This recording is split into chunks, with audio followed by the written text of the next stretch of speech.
मंडलाकारं व्याप्तं येन चराचरं तत्पदं दर्शितं येन तस्मै श्री गुरुवे नमः। वक्रतुंड महाकाय कोटिसूर्य समप्रभा निर्विघ्नं कुरु मे देव सर्वकार्येषु सर्वदा।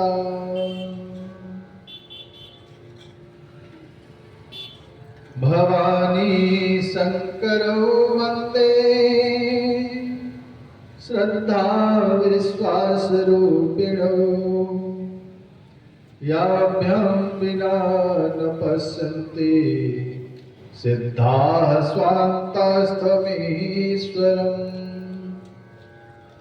शिवेति द्वयाक्षरं नाम व्याहरिष्यन्ति ये जनाः तेषां स्वर्गश्च मोक्षश्च भविष्यति न जायते।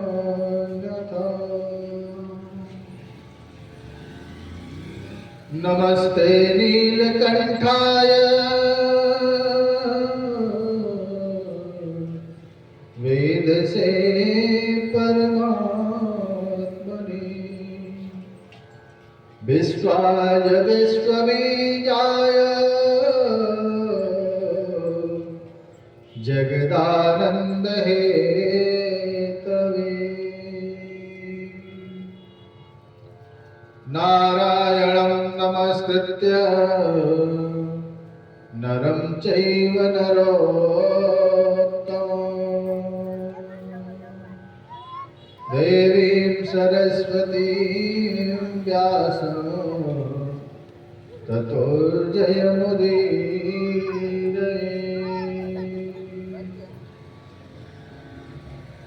नमो देव्यै महादेव्यै शिवायै सततं नमः। नमः प्रकृत्यै भद्रायै नियता प्रणता स्मताम्। जय जय जय हनुमान गोसाई कृपा करो गुरुदेव की नाम। कवन सो काज कठिन जग माई जो नहीं हो तात तुम पाओ। मोरे तुम प्रभु गुरु पितु माता जान कहाँ तजी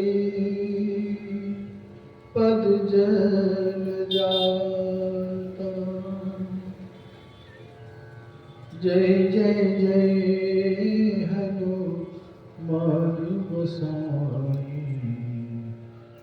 कृपा करो गुरुदेव की नाम। बोले गुरुदेव भगवान की जय हो। बोले हनुमान जी महाराज की जय हो। बोले नहन मैया की जय हो। बोले गुमौर मैया की जय हो। बोले गलहन मैया की जय हो। बोले पटना मैया की जय हो। बोले श्री जंगली वीर बाबा की जय हो। बोले श्री महादेवर धाम की जय हो। बोले सर्वदेवयानंद धाम की जय हो। बोले काली मैया की जय हो। बोले शीतला मैया की जय हो। बोले वैश्वनाथ बाबा की जय हो। बोले श्री वैद्यनाथ बाबा की जय हो। काशी विश्वनाथ की जय हो। जय जय श्री राधे। बोले श्री शिव शक्ति नारायण महायज्ञ की जय हो। हर हर महादेव। बड़े ही हर्ष का विषय संकल्पित 108 श्री शिव शक्ति नारायण महायज्ञ श्रृंखला के 50वें यज्ञ में 50वें यज्ञ के द्वितीय दिवस में आज हम सभी भक्तजन उपस्थित हुए हैं। आइए हम सभी भक्त कथा में प्रवेश करने से पहले अपने मन और वाणी को पवित्र करके भगवान नाम संकीर्तन करके तब कथा में प्रवेश करने का प्रयास करते हैं।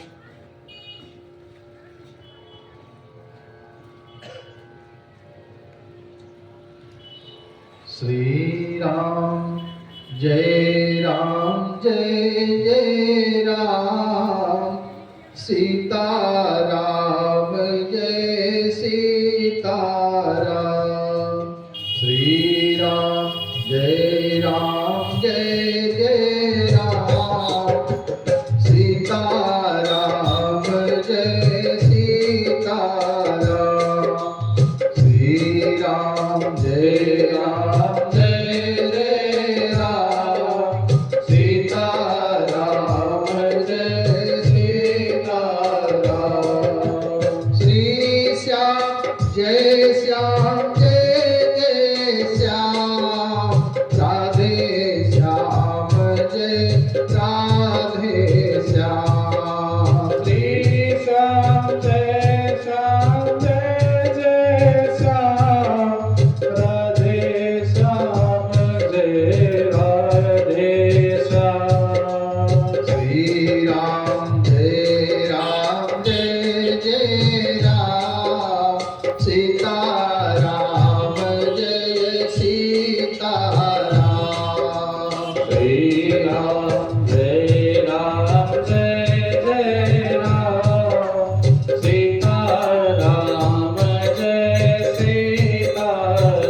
जय जय हनुमान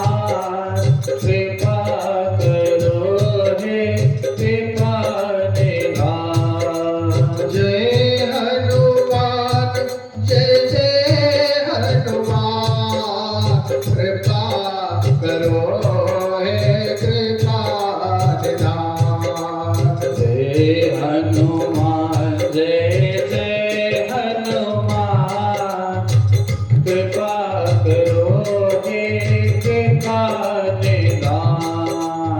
श्री राम जय राम जय जय राम सीता राम जय सीता राम श्री राम जय जय राम सीता राम जय सीता राम।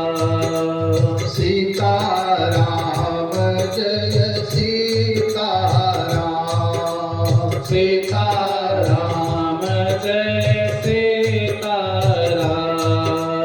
राधे श्याम जय राधे श्याम राधे श्याम जय राधे श्याम। सीता राम जय सीता राम सीता राम जय सीता राम।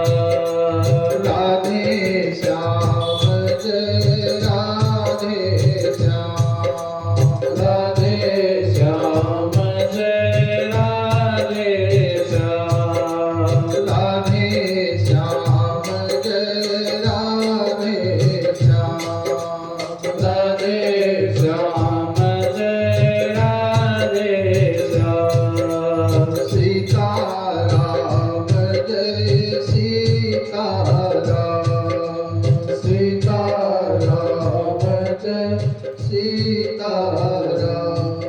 बोले गुरुदेव भगवान की जय हो। बोले नहन मैया की जय हो। बोले श्री शिव शक्ति नारायण महायज्ञ की जय हो। जय जय श्री सीताराम। आइए हम सभी भक्तजन अब श्री शिव महापुराण की कथा में प्रवेश करने का प्रयास करते हैं। आज की कथा में श्री शिव और कामदेव आख्यान की कथा है। नारद जी ब्रह्मा जी से प्रश्न करते हैं, निवेदन करते हैं कि हे ब्रह्मा जी, कामदेव को रति के साथ जाता हुआ देख करके आपकी कौन सी प्रतिक्रिया हुई थी, कृपया बताने की कृपा करें।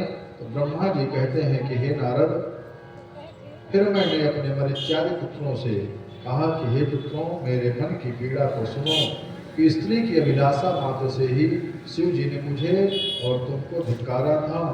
ब्रह्मोवाच यथा गृह्यातु कांता सा सुखेश्याम दुःखवर्जितः दुर्लभा सतु कामों में परम मन्ये विचारतः। जब वो स्त्री को स्वीकार करेंगे तभी हमारा वह दुख दूर होगा, और किंतु विचार करने पर मैं समझता हूँ कि यह कार्य बड़ा ही कठिन है। संसार में कौन सी ऐसी स्त्री है जो शिव को मोहित करे। ब्रह्मा जी कहने लगे कि हे पुत्रों, कोई तो उपाय करो। वहाँ पर यह विचार मंथन चल ही रहा था कि उसी स्थान पर कामदेव और रति आ गए, और मैंने उन दोनों को अपनी मनोव्यथा सुनाई कि तुम दोनों किसी भी तरह से शिव जी को जाकर के मोहित करो। और उसी समय चिंताग्रस्त मेरे श्वास के द्वारा पुष्पबाण से भूषित वसंत उत्पन्न हुआ। मैंने उसे सदैव कामदेव का सहचर बनने की आज्ञा दी और कहा कि तुम रमण के हेतु होने के कारण तुम्हारा नाम बसंत होगा। कामदेव ने बसंत को साथ में लेकर के जहाँ शिव समाधि में विराजमान थे, बसंत के साथ जाकर के सभी तरफ अपना प्रभाव फैलाया, लेकिन शिव जी और गणेश जी को छोड़ करके सभी प्राणियों को मोहित कर लिया। और बार बार मदन और रति, कामदेव और रति सहित कामोद्दीपन का प्रयास बसंत के साथ बार बार किया, लेकिन शिव जी पर प्रयासों का कोई प्रभाव नहीं पड़ा। कामदेव ने असफल होकर के ब्रह्मा जी से जाकर के सब कुछ कह दिया कि हे ब्रह्मा जी, कोप से मोहित समाधि को छोड़े हुए शिव जी को कोप का भाजन कौन होगा। कामदेव की बातों को सुनकर के मैं ब्रह्मा चिंतातुर हो गया और दुख से चिंतातुर होता हुआ श्वास को रोक ली। जब छोड़ी तब श्वास छोड़ते ही कोलाहल करने वाले असंख्य वीर वाद्यों को बजाते हुए मारो काटो शब्दों को दोहराते हुए प्रकट हो गए। कामदेव कहते हैं कि हे ब्रह्मा जी, इन वीरों का नाम व काम बताइए। अब ब्रह्मा जी कहने लगे कि हे कामदेव, ये उत्पन्न होते ही मारे मारे कर रहे थे, अतः इनका नाम मार होगा और ये तुम्हारे सहयोगी रहेंगे। वाद्यों को बजाते अनगिनत वीर विधि ने श्वासों से प्रकट किए और रख नाम मार उन वीरों का सब कामदेव के साथ दिए। कामदेव एक बार असफल हो गया और पुनः ब्रह्मा जी द्वारा प्रकट किए गए मारगणों को साथ लेकर के जाने की तैयारी करता है, परंतु जगत के सृष्टिकर्ता, पालन करता और रुद्र रूप से संहार करने वाले से उस परमात्मा महादेव को क्या कोई विघ्नावस्था आएगी क्या। लाखों श्रृगाली, लाखों सियार के बच्चे क्या एक हाथी को शिकार कर सकते हैं क्या। ऐसा ही अनिष्टकारक प्रयास यहाँ देवों द्वारा कामदेव से पुनः कराया जा रहा है और कामदेव सोचता है कि यह परोपकार का कार्य मेरे जीवन का अंत भी कर सकता है। अब जो प्रभु ने रचा है वही होगा। वही है सोई जो राम रचि राखा, को करि तर्क बढ़ावहि शाखा। कामदेव शिव जी का स्वरूप देख करके कहता है कि सती के गहैया प्रेम, सती के छड़ैया जोगी, अब काम के बचैया पूरे, काम के नसैया तुम। जग के भरैया शिव, जग के हरैया काल, अब पशुपति गहैया, पाशुपति के चलैया तुम। औघड़ दिवैया तारी, औघड़ छनैया मस्त, औघड़ कहैया खाते, औघड़ नचैया तुम। सूल के धरैया, रखवारे के करैया प्रभु, लाज के रखैया आज, लाज के बचैया तुम। काम विचार कर रहा है और ध्यायतो विषयान् पुंसः, संगस्ते सुपजायते, संगास्त संजायते कामः, कामात् क्रोधोऽभिजायते। इंद्रिय विषयों का चिंतन करते हुए मनुष्य की उनमें आसक्ति उत्पन्न हो जाती है और आसक्ति से काम उत्पन्न होता है और फिर काम से क्रोध उत्पन्न होता है। क्रोध भवति सम्मोह, सम्मोहा स्मृति विभ्रम, स्मृति ध्वंसात् बुद्धिनाशो, बुद्धिनाशा प्रणश्यति। क्रोध से पूर्ण मोह उत्पन्न होता है और मोह से स्मरण शक्ति का विभ्रम हो जाता है, स्मरण शक्ति कम हो जाती है और स्मरण शक्ति कम होने से बुद्धि नष्ट हो जाती है और बुद्धि नष्ट होने पर मनुष्य भोग रूप में पुनः गिर जाता है। यदि दशा उस पवित्र आश्रम में रहने वाले सन्यासी की हो जाए और उधर अपने मन को विचारों को शुद्ध करके कार्य करना चाहिए और इधर कामदेव सोच रहे हैं कि क्या किया जाए। मन के मते न चालिए, मन के मते अनेक, जो मन को बस में करे वो साधु कोई एक। कामदेव विचार करते करते पुनः अपने मार्गणों को साथ में लेकर के शंकर जी के पास जाकर के अनेक प्रकार के कामोद्दीपक कृत्य करने लगा। भगवान भोलेनाथ समाधि में हैं और कामदेव उनकी समाधि को भंग करने का प्रयास करने लगा, लेकिन शिव जी को मोह प्राप्त नहीं हुआ। हार मान करके कामदेव अपने सहायक बसंत और मालगणों के साथ वापस आकर के फिर ब्रह्मा जी से कहने लगा कि हे प्रभु, हम सभी ने सभी उपाय कर लिए, परंतु हम शंकर जी का काम विकार से मोहित नहीं कर सके। अब आप शिव जी को स्त्री ग्रहण कराने हेतु कोई दूसरा उपाय दीजिए। ऐसा कह करके कामदेव अपने सहायकों के साथ अपने स्थान को चला गया। अब नारद जी कहने लगे कि हे देव, कामदेव के चले जाने के बाद आपने क्या किया? तो ब्रह्मा जी कहते हैं कि हे नारद, शिव जी में अपना मनोरथ अपूर्ण देख करके मेरे हृदय में विस्मय उत्पन्न हुआ, मेरा मद नष्ट दिखने लगा। मैंने विष्णु भगवान का स्मरण किया और मेरी प्रार्थना पर कमल नयन चारों भुजाओं में आयुध धारण किए पीतांबरधारी प्रकट हुए और मैंने उनकी स्तुति की। मेरी प्रार्थना सुन करके भगवान विष्णु कहने लगे कि हे लोककर्ता ब्रह्मा जी, आपने मेरा स्मरण किस प्रयोजन से किया है? अब ब्रह्मा जी कहते हैं कि हे प्रभु, मैंने भगवान रुद्र के सम्मोहनार्थ कामदेव के साथ बसंत और मारगणों को भेजा। उन्होंने वहां जाकर के सम्मोहन के सभी उपाय किए, परंतु शिव जी में जरा भी काम विकार नहीं हुआ। आप ही कोई ऐसा उपाय बताइए प्रभु, जिससे मेरा मनोरथ पूर्ण हो सके। अब भगवान विष्णु कहते हैं कि हे लोककर्ता पितामह ब्रह्मा जी, आपकी ऐसी बुद्धि शिव जी के प्रति क्यों हो रही है?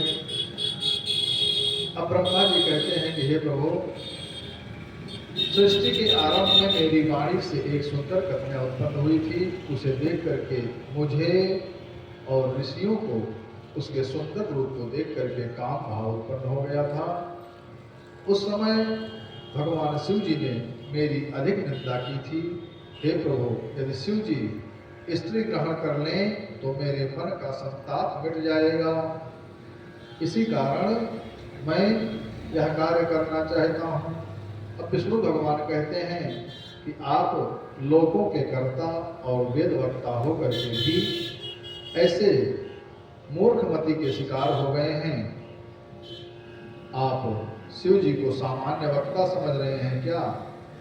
सामान्य देव समझ रहे हैं क्या? आपकी उत्तम बुद्धि कुमति में कैसे परिवर्तित हो गई है? मानस में भी भक्तराज विभीषण भी अपने वेदवादी भाई रावण से कहते हैं क्या कि सुमति कुमति सब के उर रही, नाथ पुराण निगम अस कहाही। जहाँ सुमति तहाँ संपत्ति नाना, जहाँ कुमति तहाँ विपत्ति निदाना। तव उर कुमति बसी विपरीता, अहित वन हित मानहु रिपु प्रीता। हे ब्रह्मा जी, रावण की तरह आपकी सुमति जो लोक कल्याणकारी थी, कुमति में कैसे परिवर्तित हो गई है? शंकर भगवान तो शिव सर्वस्व करता ही, भरता हरता परात्परः, पर ब्रह्म परेशश्च निर्गुणो नित्य एव च। सबके कर्ता, दाता और हर्ता, परे से परे ब्रह्म, परम ईश निर्गुण और नित्य है, और वही उत्पत्ति स्थिति और विनाश के कारण और तीनों गुणों से युक्त स्वतंत्र तथा अपने में आनंद मानने वाले हैं। अब आप अपने मद और अभिमान को छोड़ करके श्रद्धा से शिव जी की आराधना करो। यदि तुम्हारा विचार है कि शिव जी स्त्री ग्रहण करें, तो आप पार्वती के उद्देश्य से शिव का स्मरण करके तपस्या करो, तभी वो पार्वती लोक में कन्या होकर के शिव जी की पत्नी बनेगी। और इधर विष्णु भगवान की माया धन्य है, जिसने आपके मन में शिव को मोहित करने की चिंता लगा दी है। हे पितामह, मानस में भी वर्णन आया है कि मच्छर काहि कलंक न लावा, काहि न शोक समीर डोलावा, चिंता सापिनी को नहीं खाया, जो जग जाहि न व्यापी माया। मत्सर, शोक और चिंता और माया इस संसार में किसको पीड़ित नहीं करती है। हे ब्रह्मा जी, आप शायद उन शंकर जी के उन वचनों को भूल गए हो कि जब निर्गुण शिव अपनी इच्छा से सगुण होकर के तुमको सृष्टि करने का और मुझे पालन करने का आदेश दिया था, तब उन्होंने यह भी कहा था कि हे ब्रह्मा, विष्णु और शिव मेरे ही रूप हैं। उन्होंने पार्वती के 3 रूप, ब्रह्मा की सरस्वती, विष्णु की लक्ष्मी और शिव की पूर्ण रूप से सती होंगी, यह भी कहा था। आप भूल रहे हैं, ध्यान करने का प्रयास करें। हे ब्रह्मदेव, समय पर हम स्त्री हो जाएंगे और शंकर जी ने रुद्र रूप से कैलाश पर अवतार लिया है। अब उनके उत्पादनार्थ यत्न करें, जिससे कि दक्ष प्रदेश के यहाँ सती नाम से शिवा पार्वती अवतार लें। और विष्णु के इन वचनों को सुन करके मैं ब्रह्मा अहंकार मुक्त होकर के प्रसन्न हो गया। ब्रह्मा जी नारद जी से बता रहे हैं। ब्रह्मा जी कहते हैं कि हे नारद, विष्णु के चले जाने पर मैंने शिव की प्रिया संसार की माता दुर्गा की स्तुति की। कैसे कि त्वं चितिः परमानंदा परमात्म स्वरूपिणी, प्रसन्ना भवते वेसी, मत्कार्यं कुरुते नमः। हे परम आनंद परमात्मा के रूप को धारण करने वाली माँ, आप प्रसन्न होकर के मेरे कार्य को पूरा करें। हे माँ, आपको बारंबार नमस्कार है। मेरे द्वारा स्तुति करने पर योग निद्रा चंडिका मेरे सामने प्रकट हुई। मैंने उस शिव शक्ति को देख करके साष्टांग दंडवत करके उनकी स्तुति की। जगद्धिताय सततं शिवपत्नी नमोस्तुते। हे संसार की हितैषी माँ जगदम्बा शिव पत्नी, आपको बारंबार प्रणाम है। संसार की पूज्य काली देवी ने मुझसे पूछा कि हे ब्रह्मा, आपने मेरी स्तुति क्यों की है और आप अपना कार्य बताओ। अब ब्रह्मा जी कहते हैं कि हे देवी, रुद्र नाम के शिव योगी कैलाश पर्वत पर विराजमान हैं और वे बिना पत्नी के विकार रहित दूसरे की इच्छा नहीं करते हैं। हे देवी, आप ही उनकी दक्ष कन्या के रूप द्वारा मोहित करके उनकी पत्नी बन जाओ। अब दुर्गा जी कहती हैं कि हे ब्रह्मा, आपने जो कहा है वह सत्य है। हे विधि, मैं वही उपाय करूंगी जिससे शंकर जी मोहित होकर के स्त्री ग्रहण करने। दुर्गे बोली हो ब्रह्मा से, मैं अपना वचन निभाऊंगी, और शिव जी मोहित हो स्त्री से, मैं अपना असर दिखाऊंगी। सती मूर्ति महान धृत्वा तस्यैव वशवर्तिनी, भविष्यामि महाभागा, लक्ष्मीर्विष्णोर्यथा प्रिया। मैं सती का रूप धारण करके उसी प्रकार शिव जी की वशवर्तनी होंगी, जैसे महाभागा लक्ष्मी विष्णु की प्रिया हैं। जिस प्रकार दूसरे जंतु स्त्री के वश में होते हैं, उसी तरह से महादेव मेरी भक्ति से स्त्री मेरे वश में हो जाएंगे। अब ब्रह्मा जी कहने लगे कि हे नारद, ऐसा कह करके मैया वहां से अंतर ध्यान हो गई। अब नारद जी कहते हैं कि हे ब्रह्मा जी, शिवा दक्ष कन्या किस प्रकार से हुई, जगदम्बा दक्ष की पुत्री कैसे हुई, बताने की कृपा करें। अब ब्रह्मा जी कहते हैं कि हे नारद, नारद जी मेरी आज्ञा से दक्ष ने जगत माता के दर्शन हितार्थ तपस्या की थी। दक्ष को मैंने ही प्रेरणा दी थी और मेरी प्रेरणा से दक्ष ने जगत माता के दर्शन के लिए तपस्या की। क्षीरोद के उत्तर किनारे पर दृढ़ता पूर्वक 3000 वर्ष तक दक्ष ने तप किया और दक्ष ने पहले पत्ते, फिर वायु, फिर निराहार होकर के कठोर तप किया। दक्ष के कठोर तप से प्रसन्न होकर के सिंह पर आसीन, चारों भुजाओं में आयु धारण करके लाल लाल नेत्रों वाली जगत की सृष्टि करने वाली माता शिवा प्रकट हुई और दक्ष ने अपने सामने शिवा को देख करके प्रसीद भगवत्याते प्रसीद शिव रूपिणी प्रसीद भक्त वरदे जगन्माये नमोस्तुते। हे शिव स्वरूपिणी आद्याशक्ति, भक्तों को वर देने वाली जगत माता, आप प्रसन्न हो और आपको नमस्कार है। दक्ष की विनती से प्रसन्न होकर के देवी ने वरदान मांगने को कहा और दक्ष ने कहा कि हे माँ, यदि आप मुझ पर प्रसन्न हैं तो मेरी पुत्री बन करके शिव की पत्नी बनने की कृपा करें, क्योंकि आपको छोड़ करके शिव जी को मोहने की शक्ति किसी में नहीं है।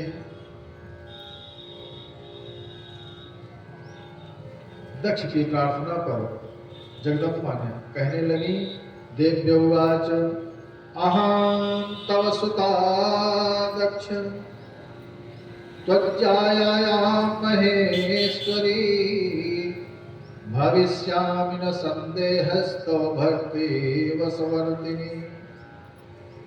जगदम्बा कहने लगी कि हे दक्ष, तुम्हारी भक्ति से प्रसन्न होकर के मैं तुम्हारी स्त्री से उत्पन्न होकर के तुम्हारी पुत्री होंगी। मैं शिव पत्नी बनने को ऐसा दुस्साह तब करूंगी कि शिव जी की पत्नी हो जाऊं और मैं प्रत्येक जन्म में उनकी दासी रहूं और अनेक रूपधारी शिव ही मेरे पति रहें।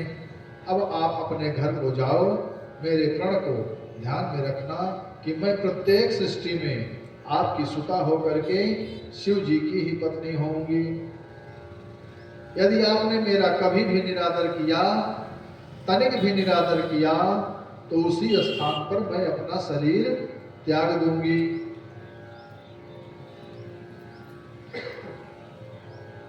आइए एक छोटी सी भजन।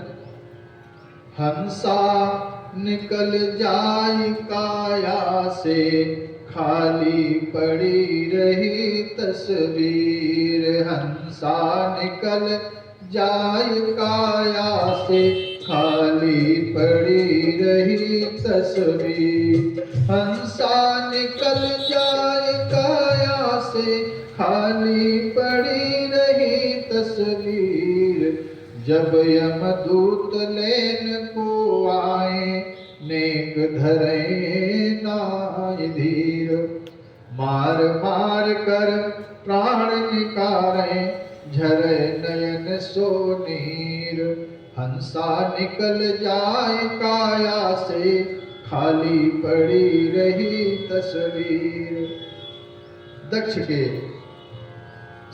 से जगदम्बा ने ऐसा कह करके माँ जगदम्बा शिवा उसी स्थान पर अंतर्धान हो गई।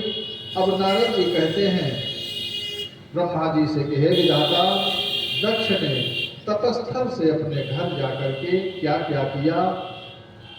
अब ब्रह्मा जी नारद जी से कहते हैं कि हे नारद, दक्ष जाकर के दक्ष ने मेरी आज्ञा से पंचजन की कन्या असिग्नी से विवाह किया और प्रजाओं की वृद्धि की। और मेरी आज्ञा से दक्ष ने मैथुन धर्म द्वारा वीरणी द्वारा हर्यश्वर नाम के 10,000 पुत्र पैदा किए। और वो सभी नारायण सरोवर नाम के पवित्र तीर्थ में जाकर के प्रजा वृद्धि के निमित्त तप करने के लिए उद्यत हुए। तब हे नारद, उनके पास जाकर के यह प्रश्न हुआ कि पृथ्वी का अंत देखे बिना और शास्त्र ने जो उपदेश दिया उसे जाने बिना सृष्टि कैसे कर सकते हैं। तुम्हारे इन प्रश्नों को सुनकर के हर्यश्व गण नारद जी की परिक्रमा करके चले गए और आज तक वे वापस नहीं आए। पुनः दक्ष ने सवलास्व नाम के 1,000 पुत्र पैदा किए और वो भी प्रजावृद्धि हेतु तप करने नारायण सरोवर पर गए। तब तुमने उनसे भी वही प्रश्न किए थे और उनको भी अनेक मार्ग से भ्रष्ट कर दिया तुमने, और वो भी भाइयों की तरह विरक्त मार्ग को चले गए। जब दक्ष ने यह सारा वृत्तांत जाना तो क्रोधित होकर के दक्ष ने हे नारद तुमको शाप दिया। दक्ष उवाच किम कृतं ते धर्मश्रेष्ठ साधूनां साधुलिंगतः भिक्षोर्मार्गोर्भकानां वै दर्शितो साधुकारिणः। हे नारद, दक्ष ने कहा तुमको कि हे अधमश्रेष्ठ, यह तूने क्या किया? भिक्षुत, तूने मेरे पुत्रों को यह कैसा विरक्त मार्ग दिखाया है, और हे अधम अधम, तू बार बार मेरा अकल्याण किया। ऐसा कह करके दक्ष ने विभवेद पद्मे ततः पदम लोके सुना स्थिरम। नारद से दक्ष ने कहा कि संसार में तेरा पैर कहीं भी स्थिर नहीं रहेगा। और हे नारद, तुमने उस शाप को स्वीकार किया, तभी से आप एक स्थान से दूसरे स्थान पर भटकते रहते हो। हे नारद, इसके बाद में दक्ष ने 60 कन्याएं उत्पन्न की। उनमें से 10 कन्याएं धर्म को ब्याही, 13 कन्याएं कश्यप ऋषि को और 29 कन्याएं चंद्रमा को, 1 कन्या अत्रि मुनि को, भूतांगिरस और विश्वास को 2-2 कन्याएं दी, और शेष कन्याएं सृष्टि के हेतु तार्क्ष ऋषि को दी। शिवा माँ सती को कोई उनकी बड़ी कन्या कहता है, कोई बीच की कन्या कहता है, कोई छोटी कन्या कहता है। शिवा को बीरणी के गर्भ में गई जान करके हरि आदि देवता लोक कल्याण करने वाली जगदम्बिका की स्तुति करके बार बार प्रणाम करने लगे। 9वां महीना पूर्ण होने पर जब उत्पन्न हुई तो आकाश से पुष्पों और मेघों की वर्षा होने लगी। दक्ष ने उस समय जगदम्बा की अनेक प्रकार से स्तुति की। दक्ष उवाच शिवा शांता महामाया योग निद्रा जगन्मयी तां त्वां नमां परमा जगद्धात्री महेश्वरी। दक्ष ने जगदम्बा की स्तुति की। हे शिवा, हे शांता, हे महामाया, हे संसारमयी, हे योग निद्रा, आप धन्य हैं। ऐसी जगत माता महेश्वरी को मैं बारंबार प्रणाम करता हूँ। उस समय दक्ष ने वेदोक्त कुलाचार विधि पूर्वक करवाए और याचकों को अनेक प्रकार से दान दे करके संतुष्ट किया। नगर में अनेक वाद्यों के स्वर सुनाई देने लगे और देवताओं ने भी वहां आकर के अनेक प्रकार से जगत माता की स्तुति की। देवों की ही आज्ञा से दक्ष ने सती नाम रखा और बाद में इनको अनेक नामों से पुकारा गया। अब ब्रह्मा जी कहते हैं कि एक समय हे नारद, तुम्हारा दक्ष के यहाँ जाना हुआ। दक्ष ने तुमको प्रणाम किया तो सती ने भी तुमको प्रणाम किया और दक्ष ने तुमको सुंदर आसन पर बिठा करके स्वागत किया और आपसे सती के वैवाहिक जीवन के विषय में दक्ष ने अति प्रेम भाव से पूछा। उस समय आपने कहा था कि जिसकी तुम इच्छा करती हो तुम उसी सर्वज्ञ जगदीश्वर की पति रूप में प्राप्त करोगी, जिन्होंने न किसी अन्य स्त्री को ग्रहण किया है और ना ही कभी दूसरी स्त्री को ग्रहण करेंगे, सिर्फ आपको ही वर्ण करेंगे। वो ही तुम्हारे अनन्य सदृश पति होंगे। नारद द्वारा अपनी मनोवांछित वाणी सुनकर के सती के मन में शिव जी के प्रति अगाध भक्ति संजो करके युवावस्था पा करके माता वीरणी की आज्ञा से शिव जी को पति रूप में पाने के लिए घर में ही शिव की आराधना करने लगी। शिवा ने अश्विनी की नंदा तिथि में गुड़, चावल और नमक से शिव का पूजन किया। कार्तिक में चतुर्दशी को खीर और गुड़ों से और अगहन महीने में कृष्ण पक्ष की अष्टमी को जौ, तिल और चावलों से पूजन किया। शुक्ल सप्तमी को रात्रि जागरण करके प्रातः खिचड़ी से, माघ में पूर्णमासी के दिन रात्रि जागरण करके और भीगे कपड़ों से पूजा करती थी और फाल्गुन में चतुर्दशी के दिन रात्रि जागरण करके बिल्व फल, शैलूष आदि अनेक प्रकार से मां सती ने भगवान भोलेनाथ की पूजा की। सती के तपस्या को देख करके सभी देवता वहां आकर के हाथ जोड़ करके प्रणाम करने लगे और वहां से सावित्री के साथ, मैं विष्णु लक्ष्मी के साथ और ऋषि मुनियों को साथ लेकर के सभी कैलाश पर पहुंचे और वहां पहुंच करके हम सभी ने हाथ जोड़ करके अत्यंत विनीत भाव से भगवान शंकर की पूजा की, वंदना की। देवताओं ने भी भगवान भोलेनाथ की पूजा की। तस्मै नमः परेशाय तुभ्यामाश्चर्य कर्मणे नमो गिरां विदुराय ब्रह्मणे परमात्मने। देवतागण आश्चर्य, मैं कर्म करने वाले उन आप परमात्मा को नमस्कार है। वाणी से सर्वथा परे आप पर ब्रह्म परमात्मा को नमस्कार है। हम सभी इस प्रकार स्तुति कर करके भगवान भोलेनाथ की स्तुति की और मौन हो गए। अब ब्रह्मा जी कहने लगे कि हे नारद, हमारी प्रार्थना सुन करके भगवान भोलेनाथ शिव जी प्रसन्न होकर के कहने लगे कि हे देवगणों, मैं तुम्हारी स्तुति से प्रसन्न हूँ, आप अब यहाँ आने का कारण बताओ। तब मैंने विष्णु की प्रेरणा से शिव से निवेदन करने लगा कि हे महादेव, कोई असुर तो मेरे द्वारा, कोई हरि के द्वारा मारा जाएगा और कोई आपके द्वारा मारा जाएगा। हे प्रभु, आपकी ही कृपा से मैं सृष्टि करता हूँ, विष्णु पालन करते हैं और आदिभूत स्वयं आप ही सृष्टि का लय करते हो। अब आप हम पर कृपा करके जैसे मेरे साथ सावित्री और विष्णु के साथ माँ लक्ष्मी, वैसे ही आप भी कोई स्त्री ग्रहण करो। ब्रह्मा का कथन सुनकर के शिव जी कहने लगे कि हे ब्रह्मा और हे विष्णु, आप दोनों मेरे अत्यंत प्रिय हैं। मैं तप में संलग्न संसार से विरत हूँ, योगी हूँ, इसलिए मुझे विवाह करना उचित नहीं है। लोगों में विवाह करना बंधन का कारण होता है। फिर भी मैं आपकी प्रसन्नता और जगत के कल्याण के लिए, जगत के हितार्थ मैं उस स्त्री से विवाह करूंगा कि जो मेरा तेज सहन कर सकेगी। जब मैं योग से युक्त हूँ तो योगिनी हो जाए और जब मैं काम से युक्त हूँ तब वह कामनी हो जाए।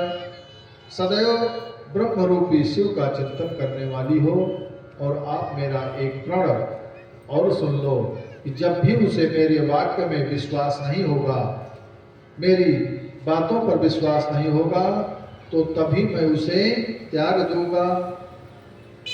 ब्रह्मा जी कहने लगे कि हे प्रभु, कार्य साधन करने वाली सती भिन्न रूप से उत्पन्न हुई हैं। पहले उन्होंने लक्ष्मी फिर सरस्वती दो रूप धारण किए थे। अब वही तीसरे रूप में दक्ष की कन्या होकर के संसार के हित के लिए अवतरित हुई हैं। हे प्रभु, आपको पति रूप में प्राप्त करना चाहती हैं और वो कठोर तप में रत हैं, कठोर तप कर रही हैं। अतः हे प्रभु, आप उनके साथ विवाह करके हम पर और तीनों लोगों पर कृपा कीजिए। हमारे वचनों को सुन करके शिव जी ने तथास्तु कहा करके हम सभी को आनंदित कर दिया।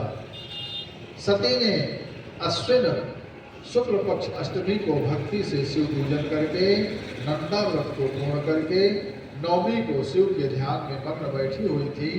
उसी समय जहाँ पार्वती के सम्मुख सर्वांग सुंदर 5 मुख वाले 3 नेत्र वाले और अपने सिर पर चंद्रमा से सुशोभित भगवान शिव प्रकट होकर के कहने लगे। महादेव उवाच दक्षनंदिनी प्रीतोस्मि व्रतेनानेन सुव्रते वरम वरै संदासे यत्तेवाभिमतं भवेत। भगवान भोलेनाथ ने कहा कि हे दक्षनंदिनी, मैं तुम्हारे इस व्रत से प्रसन्न हूँ। जो तुम्हारा अभीष्ट वर हो उसे मांगो, मैं उसे प्रदान करूँगा। अब आप मनोवांछित वर मांग लो। सती नीचे सिर करके कहने लगी कि हे जगतपति, आपकी जो इच्छा हो मुझे वह वर दे दो। तब शिव जी ने कहा कि भवत्वं मम भार्येति प्राहत्तां भक्तवत्सला। हे भक्ति में रत रहने वाली तुम हमारी भार्या, मेरी पत्नी होगी। सती प्रार्थना करने लगी कि हे देवों के देव महादेव, आप मेरे पिता के सम्मुख विवाह की विधि से मुझे स्वीकार कीजिए। शिव जी तथास्तु कह करके अपने स्थान को और सती अपनी माता के पास चली गई। इसके पश्चात शिव से प्रेरित मैं ब्रह्मा दक्ष के पास सती का शिव के साथ विवाह करने का समाचार सुनाने गया।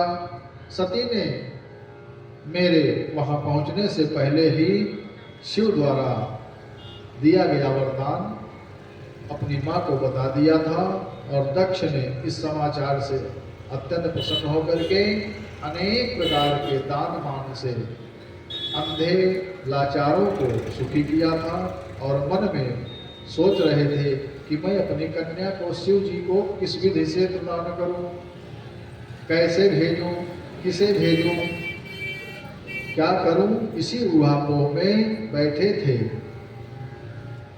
उसी समय सरस्वती के साथ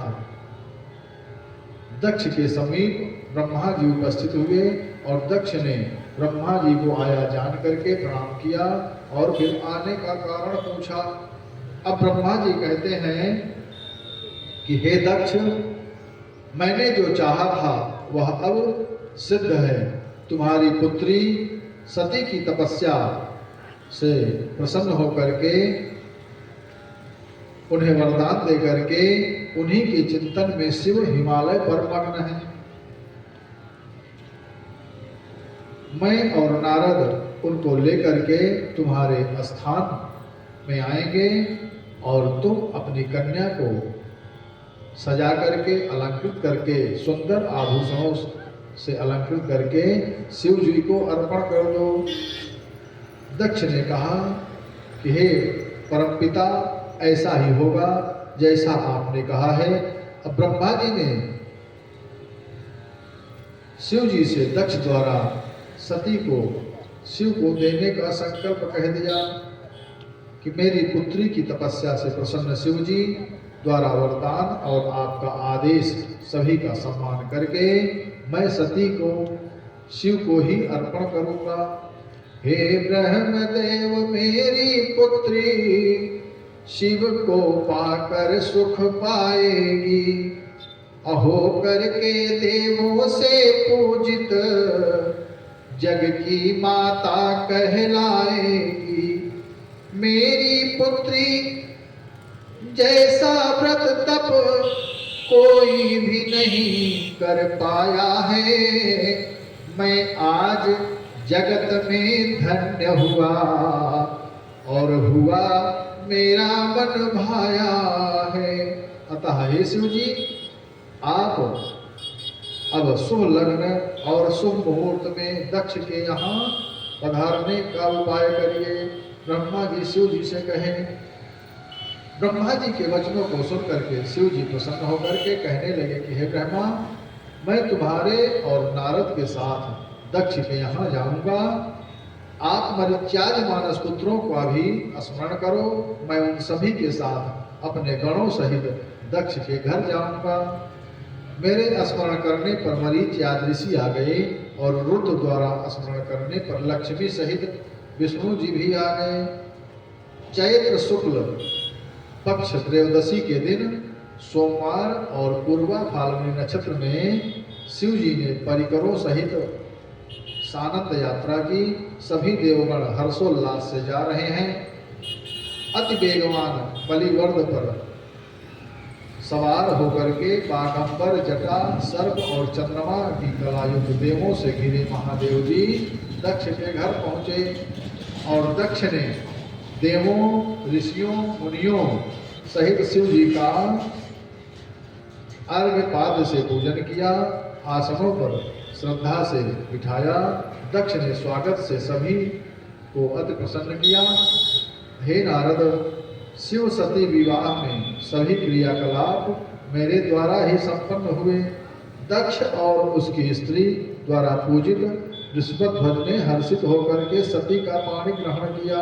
भगवान भोलेनाथ ने सती का पाणी ग्रहण किया। मैंने गृहोक्त विधि से विस्तार पूर्वक यथोदिष्ट अग्नि का कार्य किया। फिर आचार्य की आज्ञा से शिव और शिवा ने प्रसन्न होकर के प्रदक्षिणा की। ब्रह्मा जी ने भगवान भोलेनाथ और सती का विवाह संपन्न कराया। उसी समय हे नारद, एक अद्भुत चरित्र हुआ कि मैं जो कपट द्वारा शिव को मोहित करना चाहता था, उन्हीं शिव ने लीला से मुझे मोहित कर लिया। पूर्व काल में मैंने जिन शिव को कपट पूर्वक मोह में डालना चाहा था, उन्हीं शिव ने अपनी लीला से मुझे मोहित कर लिया।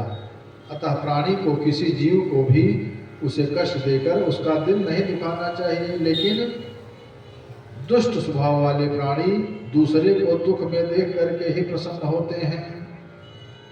मानस में भी गोस्वामी तुलसीदास जी ने कहा, सनैक खल पर बंधन करई, और खाल कढ़ाई विपत सही मरई।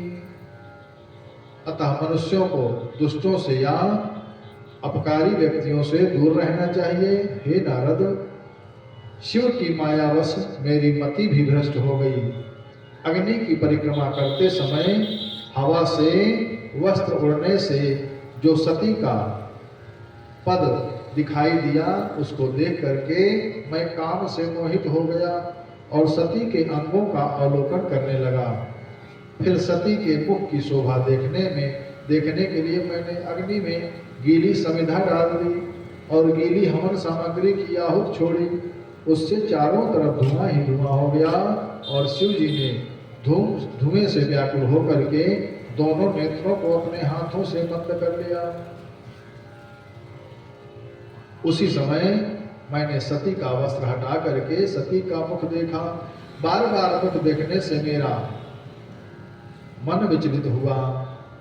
उससे 4 वीर पृथ्वी पर गिरा और मैंने उसे छुपाया, कोई दूसरा इसे न देख पाए। लेकिन अंतर्यामी शिव कहने लगे कि हे ब्रह्मदेव, तुमने विवाह में मेरी पत्नी के मुख को देख करके यह कुत्सित कर्म किया है।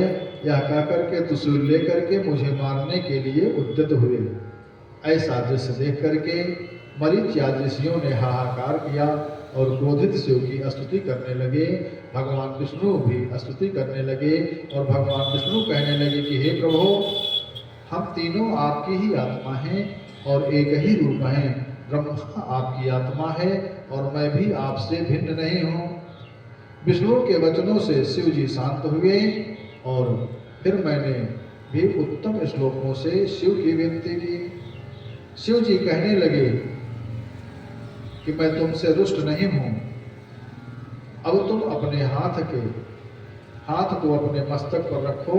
जैसे ही मैंने हाथ रखा तभी वहां भगवान भोलेनाथ को पाया। अब मैं शिव जी से अपने पाप का प्रायश्चित पूछने लगा। अब शिव जी कहने लगे कि तुम इसी रूप से मेरे अधिष्ठित तप करो। पृथ्वी पर रुद्रशिव नाम से तुम्हारी प्रसिद्धि होगी। तुमने मनुष्यों के भाग वीरपात किया है, इसलिए तुम मनुष्य होकर के पृथ्वी पर विचरण करो। जब लोग तुम्हारे रूप को देखेंगे तो कहेंगे कि ब्रह्मा के मस्तिष्क में क्या है। उसी से धीरे धीरे तुम्हारा पाप कट जाएगा। काम से दुखी तुम्हारा वीर वेदी के मध्य गिरा है, मैंने देखा है, परंतु यह धारण करने योग्य नहीं है। तुम्हारे इस 4 गुण वीर से प्रलयकालीन 4 मेघ होंगे जो प्रलय के समय वर्षा करेंगे। और इसके पश्चात मैंने विवाह के सभी कृत्य पूरे किए। और तब शंकर जी कहने लगे कि आपने हमारे विवाह में आचार्य का काम किया है, आपकी दक्षिणा क्या है।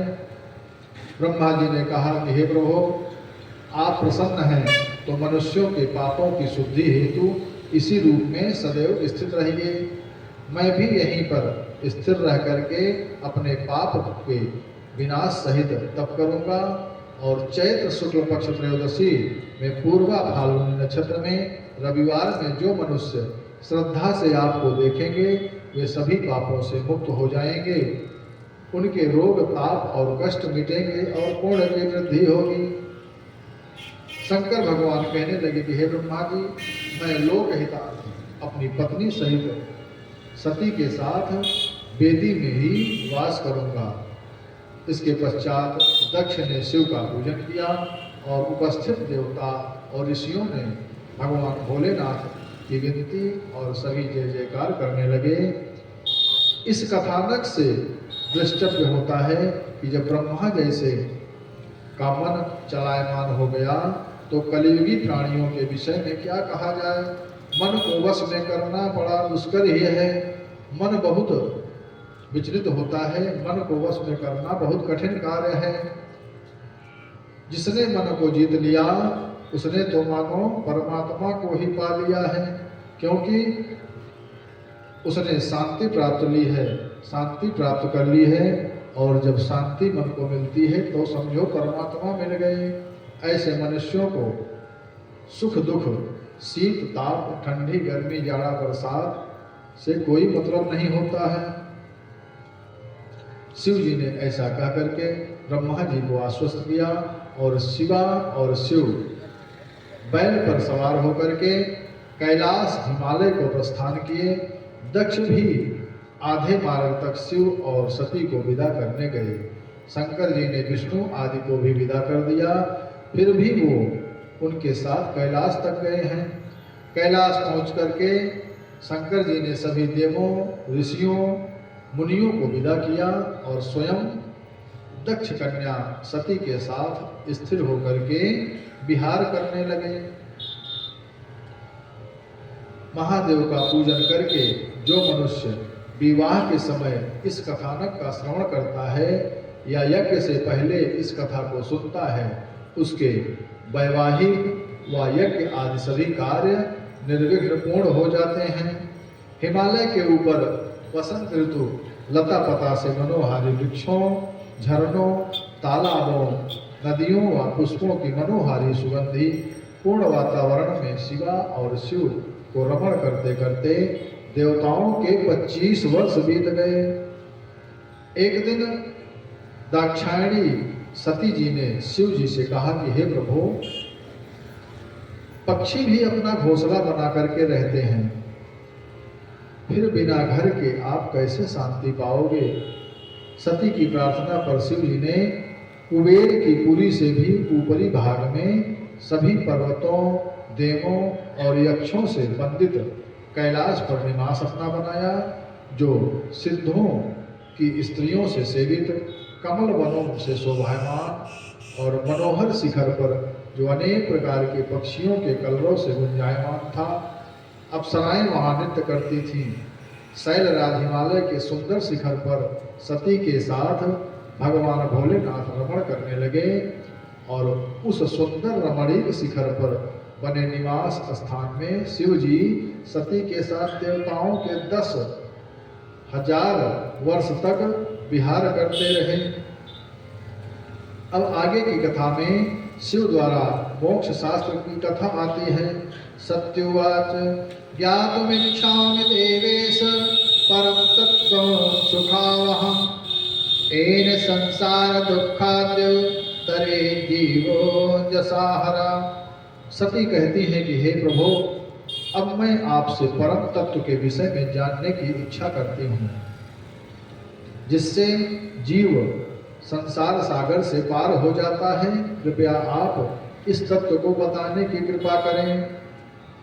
अब ब्रह्मा जी कहते हैं कि हे नारद, जब आदि शक्ति महेशानी ने जगत के जीवों के उद्धार हेतु भगवान भोलेनाथ से यह प्रश्न किया, तब भगवान भोलेनाथ ने कहा कि हे दाक्षायणी, विज्ञान ही परम तत्व है। उसी के शुद्ध बुद्धि से केवल ब्रह्म का स्मरण किया जाता है। सती पूछती शिव जी से, प्रभु परम तत्व का कथन करो। और शिव बोले, भक्ति मुख्य शिवा, तुम भक्ति का आचरण करो। मुख्य चीज भक्ति है, भक्ति से ही सब कुछ मिल जाता है। तन्माता भक्तिश्च भुक्ति मुक्ति फलप्रदा, सुलभा मत प्रसादाद्वे नवधा सा प्रकीर्तिता। भुक्ति और मुक्ति की फलदात्री उस विज्ञान की माता भक्ति है। विज्ञान की माँ कौन है? भक्ति है।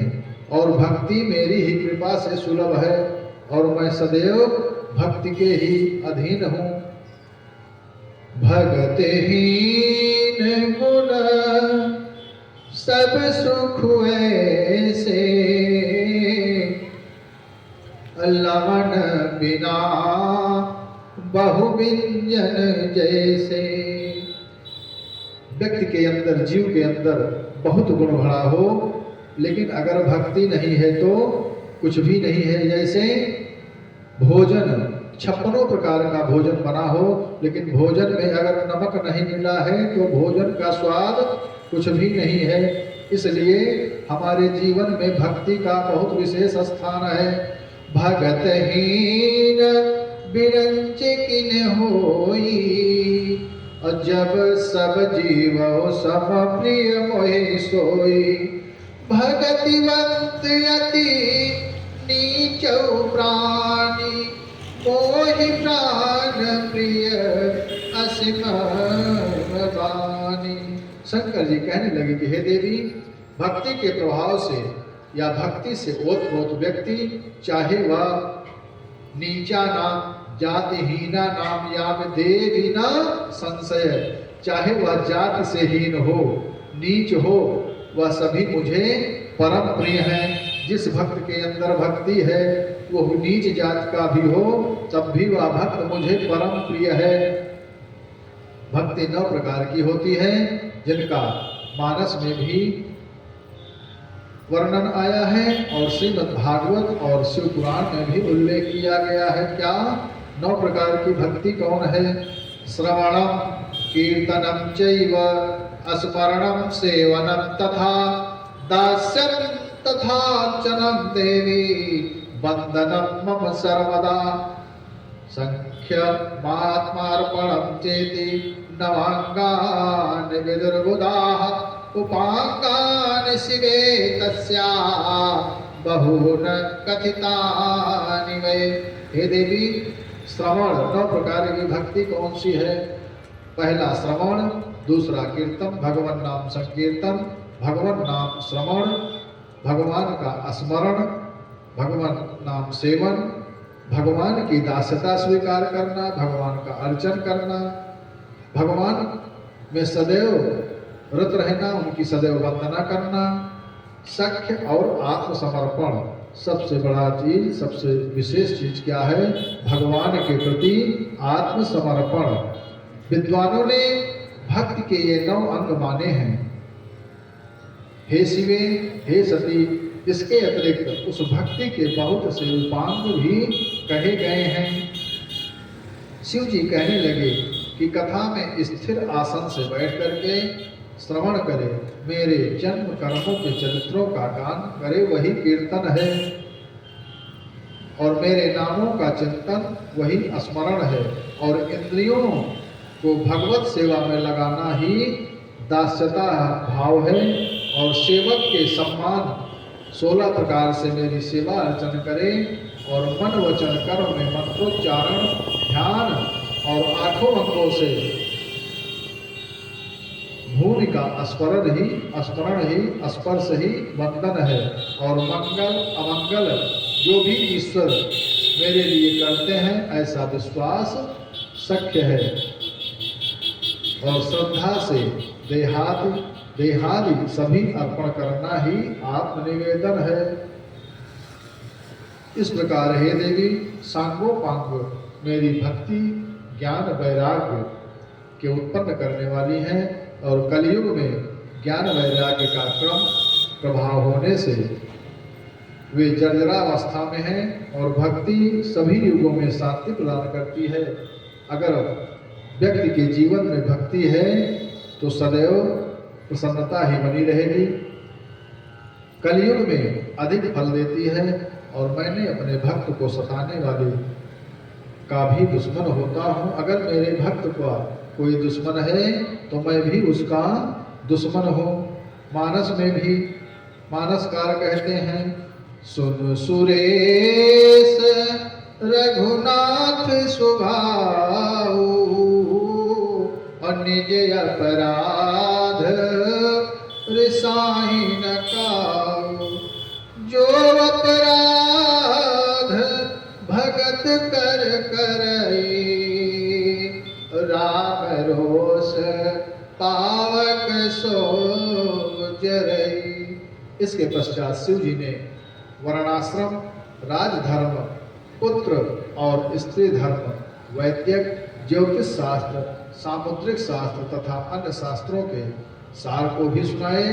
और इस कथा सार को सुन करके ही सती हर्षित होकर के बारंबार भगवान भोलेनाथ का आभार व्यक्त करने लगी।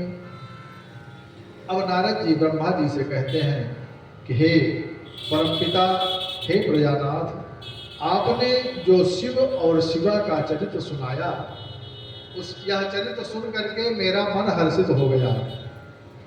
अब आप आगे के चरित्र को श्रवण कराने की कृपा करें। इसके आगे क्या हुआ वो भी बताने की कृपा करें। अब उधर सूत जी कहते हैं शौनकादि ऋषियों से कि हे ऋषियों, नारद जी ब्रह्मा जी से कहते हैं कि हे तात, शिव जी ने अपने प्राण प्रिया का त्याग क्यों किया था? नारद उवाच किमर्थं शंकरो जाया तत्याज प्राणतः प्रिया, तस्माच्चमेतात विचित्रमिति मन्महे। नारद जी कहते हैं कि मैं इस बात को विचित्र मानता हूँ।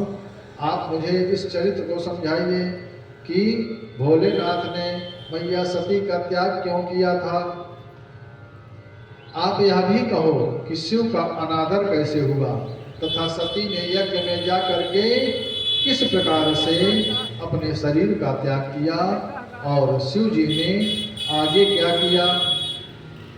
अब ब्रह्मा जी कहते हैं कि हे नारद, अनेक विचित्र लीला करने वाले शिव जी की इस विचित्र लीला का श्रवण करो। एक बार भगवान शिव और सती अपने वृषभ बैल पर सवार भ्रमण कर रहे थे, लेकिन जैसे ही दंडकारण्य में आए, वहां पर उन्होंने भगवान श्री राम को सीता के विरह में व्याकुल देखा। भगवान राम, हे सीते तुम कहाँ हो? विरह आतुर हो करके वृक्षों से, पशु पक्षियों से भी सीता के विषय में पूछ रहे हैं। उन श्री राम को देख करके भगवान भोलेनाथ ने सच्चिदानंद कह करके भगवान श्री राम को प्रणाम किया। और इसे देख करके सती जी सोच में पड़ गई। और शंकर जी तो सभी देवों से पूजित सम्मानित होते हैं। सती सोच रही हैं कि शंकर जी सभी देवताओं से पूजित हैं, सभी से सम्मानित हैं। तो सती के सोच के विषय में मानसकार भी कहते हैं क्या कि शंकर जगत बंद जगदीशा, असुर नर मुनि सब नावत सीसा। तृण तिन्ह निप सुतहि कीन परनामा, कहि सच्चिदानंद परधामा। सती ने शिव को प्रणाम करते देखा तो आश्चर्य में पड़ करके पूछने लगी भगवान भोलेनाथ से कि हे प्रभु, आपने राजा के पुत्रों को सच्चिदानंद कह करके प्रणाम किया, कृपया आप मेरे इस संदेह को दूर कीजिए। अब शंकर जी कहते हैं शिववाच गौरवर्ण लघुर्बंधु शेषो सो लक्ष्मणाविधा, ज्येष्ठो रामाभिधो विष्णु पूर्णांशो निरुपद्रवः। शिव जी कहते हैं कि हे सती, गौरवर्ण के छोटे भाई शेषावतार लक्ष्मण हैं और बड़े बड़े पूर्ण कलावतार विष्णु ही मानव शरीर धारण करके श्री राम के रूप में पृथ्वी पर अवतार लेकर के ब्राह्मणों, गायों, देवताओं तथा संतों की रक्षा हेतु आए हैं। शिव जी के इस प्रकार कहने पर भी जब सती के मन में विश्वास नहीं हुआ, तब भगवान कहने लगे कि यदि आपके मन में संदेह है तो जा करके परीक्षा भी ले सकती हो। अब शंकर जी विचार करते हैं कि मोरहु कहे न संशय जाहि, अविधि विपरीत भलाई नाही। कोई है सोई जो राम रचि राखा, को करि तरक बढ़ावहि शाखा। शंकर जी ऐसा सोच रहे हैं कि उधर सती ने परीक्षा करने के हेतु सीता जी का रूप धारण करके भगवान श्री राम जिस रास्ते से आ रहे थे उसी रास्ते में जा करके बैठ गई। लेकिन जब भगवान श्री राम ने सती मैया को सीता के रूप में देखा, सीता का रूप बना करके रास्ते में बैठे देखा, तो कहने लगे श्री राम वाच प्रेमस्तस्त्वं सती ब्रूहि क्व शंभुस्ते नमो गतः, एकाकी विपिने कस्मादागता पतिना विना। भगवान श्री राम कहते हैं कि हे शिवप्रिय आदरणीय सती जी, आपको प्रणाम है, परंतु आप इस वन में अकेली बिना शंकर जी के क्यों आई हो और आपने अपना रूप त्याग करके सीता का रूप क्यों धारण किया है। अब श्री राम के इन गूढ़ वचनों को सुन करके सती को बड़ा आश्चर्य हुआ और शिव जी के वचनों को स्मरण करके बड़ी लज्जित हुई। सती कहने लगी कि हे राघव, आपको यहाँ देख करके शिव जी ने सच्चिदानंद कह करके प्रणाम किया था, लेकिन मेरे मन में शंका हुई थी। तब शिव जी ने कहा था कि यदि मेरे कहने पर भी आपका संदेह दूर नहीं हो रहा है तो जा करके आप परीक्षा ले सकती हो। इसी कारण से मैं यहाँ सीता का वेश बना करके आई हूँ। अब मुझे विश्वास हो गया कि आप साक्षात परमेश्वर हैं। हे राम जी, बताएं कि शंकर जी ने आपको प्रणाम क्यों किया। अब श्री राम जी कहते हैं कि हे देवी, एक समय परे से परे लोक में विश्वकर्मा को बुला करके एक दिव्य भवन और एक विशाल गौशाला बनवाई और वहाँ सभी देवों, ऋषियों, यक्षों, गंधर्वों, नागों, किन्नरों, गणों, सिद्धों और ब्रह्मा जी के पुत्रों को भी बुलवाया गया। वहाँ अनेक वाद्य बजने लगे। फिर बैकुंठ से हरि को बुला करके ऊंचे सिंहासन पर बिठा करके सभी से पूजा कराई गई। और उनको पुष्पों, वस्त्रों और आभूषणों से मंडित किया गया। इसके पश्चात शिव जी ने कहा कि आप सभी देवों से अजय होंगे, आप मेरा ही रूप हो। विधाता मेरी दाहिनी भुजा है और तुम विधाता के उत्पादक और रक्षक भी होंगे। हे हरि, आप यहाँ आकर के जगत का पालन करो और अनेक अवतार धारण करके अनेकों लीला करो। आपका लोक गौलोक नाम वाला मेरे लोक से विख्यात होगा। इस कारण विष्णु ने शिव जी से अखंड ऐश्वर्य प्राप्त किया। इसी समय कमलापति विष्णु ने गोप वेश धारण किया और गोप गोपी और गौओं के रक्षक बन करके आप रूप गौलोक में निवास करने लगे तथा शिव जी की आज्ञा से विभिन्न अवतार धारण करके जीवों की रक्षा का व पालन करने लगे। हे सती, इस समय उस विष्णु ने 4 प्रकार के अवतार धारण किए हैं। वे राम, भरत, लक्ष्मण और शत्रुघ्न के रूप में अवतार धारण किए। उनमें से मैं पिता की आज्ञा से सीता और लक्ष्मण के साथ वन में आया हूँ और इस वन में दैववश सीता को किसी राक्षस ने हरण कर लिया है और उसी के वियोग में मैं अपने भ्राता सहित सीता को इस वन में खोज रहा हूँ।